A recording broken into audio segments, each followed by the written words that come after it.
നമ്മുടെ ചാനലിൽ അപ്പ് ചെയ്തുകൊണ്ടിരിക്കുന്ന ഒരു വീഡിയോ സീരീസാണ് സോളോ ട്രാവലേഴ്സ് ഗൈഡ്, അഥവാ നമ്മൾ ഒറ്റയ്ക്ക് യാത്ര ചെയ്യുന്ന ആളുകളെ സഹായിക്കാൻ വേണ്ടിയിട്ടുള്ള ഒരു വീഡിയോ സീരീസാണ് സോളോ ട്രാവലേഴ്സ് ഗൈഡ്. അതിൻ്റെ 4ാമത്തെ എപ്പിസോഡാണ് ഞാൻ ഇന്ന് പറയാൻ പോകുന്നത്. ഇത് ഞാനൊരു സിറ്റിയോ അല്ലെങ്കിൽ വലിയൊരു ടൂറിസ്റ്റ് സ്പോട്ടൊന്നല്ല. ഇതുവരെ ചെയ്തതിൽ നിന്നും വ്യത്യസ്തമായിട്ട് ഞാൻ വയനാട് ജില്ലയിലെ ഏറ്റവും മനോഹരമായ പ്രകൃതി വിനോദസഞ്ചാര കേന്ദ്രങ്ങളിൽ ഒന്നായ കുറുവ ദ്വീപിനെ കുറിച്ചാണ് ഞാൻ ഇന്ന് ഈ വീഡിയോയിൽ പറയാൻ ഉദ്ദേശിക്കുന്നത്. അപ്പം ഈ കുറുവ ദ്വീപിൻ്റെ പ്രത്യേകത എന്താണെന്നൊക്കെ ചോദിച്ചു കഴിഞ്ഞാൽ, നമ്മൾ ഈ പിന്നെ സിറ്റി ലൈഫിൽ നിന്നും അവരുടെ ഒരു ബിസി ലൈഫിൽ നിന്നും ഒക്കെ കുറച്ച് ശബ്ദങ്ങളിൽ നിന്നൊക്കെ മാറി കുറച്ച് സമയം പ്രകൃതിയോടൊപ്പം ഒന്ന് സമയം ചെലവഴിക്കണം എന്നൊക്കെ തോന്നുന്ന ആളുകൾക്ക് കുറുവ ദ്വീപ് വളരെ മികച്ച ഒരു സ്ഥലമാണ്. അപ്പോൾ വളരെ രസമാണ്, നല്ല രസമാണ്. ഇപ്പോൾ നമ്മുടെ വയനാട് ജില്ലയിലെ മാനന്തവാടിക്കടുത്താണ് ഈ കുറുവ ദ്വീപ്. ഞാൻ അതിലേക്കൊക്കെ കടക്കുന്നതിന് മുന്നേ നമ്മുടെ ചാനൽ ആദ്യമായിട്ട് കാണുകയാണെങ്കിൽ നമ്മുടെ ചാനൽ ഒന്ന് സബ്സ്ക്രൈബ് ചെയ്യുക, അതുപോലെ ലൈക്ക് ചെയ്യുക, ഷെയർ ചെയ്യുക, കമൻറ്റ് ചെയ്യുക. നമുക്ക് ഒട്ടും വൈകാതെ വീഡിയോയിലേക്ക് പോകാം.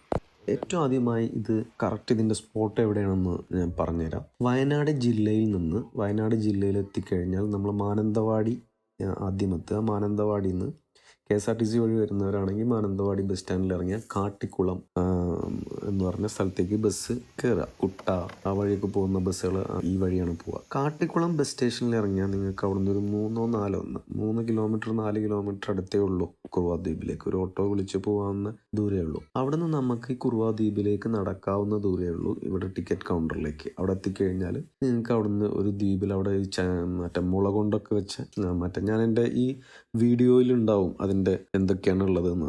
ആ മുള കൊണ്ട് വെച്ച ഒരു ചങ്ങാടം പോലത്തെ ഒരു സംഭവം ഉണ്ടാവും. ആ സംഭവത്തിൽ നിന്ന് നിങ്ങൾ ആ ദ്വീപിലേക്ക് എത്തി. അങ്ങനെ ഒരു രസകരമായിട്ടുള്ള ഒരു അതിമനോഹരമായിട്ടുള്ള കാഴ്ചകളും ഒക്കെ നിറഞ്ഞ എനിക്ക് തോന്നുന്നത് ഏകദേശം 950 ഏക്കറോളം വ്യാപിച്ച് കിടക്കുന്ന പ്രദേശമാണ്. അതുപോലെ അപൂർവമായ സസ്യജാലങ്ങളും പക്ഷികളും ഒക്കെ പേരുകേട്ട ഒരു സ്ഥലമാണ്. ഇതിന് ഏറ്റവും വലിയ പ്രത്യേകത എന്താണെന്ന് വെച്ചാൽ കബനി നദിയുടെ നടുവിലായിട്ട് സ്ഥിതി ചെയ്യുന്ന ഒരു ദ്വീപാണിത്. എനിക്ക് തോന്നുന്നു ഒരുപാട് ചെറിയ ദ്വീപുകളുടെ ഒരു കൂട്ടായ്മയാണ് ഈ ദ്വീപ്. ഇന്ന് നിങ്ങൾക്ക് ആ ദ്വീപിൽ പോകാൻ താല്പര്യമില്ല, നിങ്ങൾക്ക് ജസ്റ്റ് ഈ ചങ്ങാടം വഴി ഇങ്ങനെ വെറുതെ ഒന്ന് ട്രാവൽ ചെയ്യാനാണ് താല്പര്യമെങ്കിൽ അങ്ങനെയും പോവാം.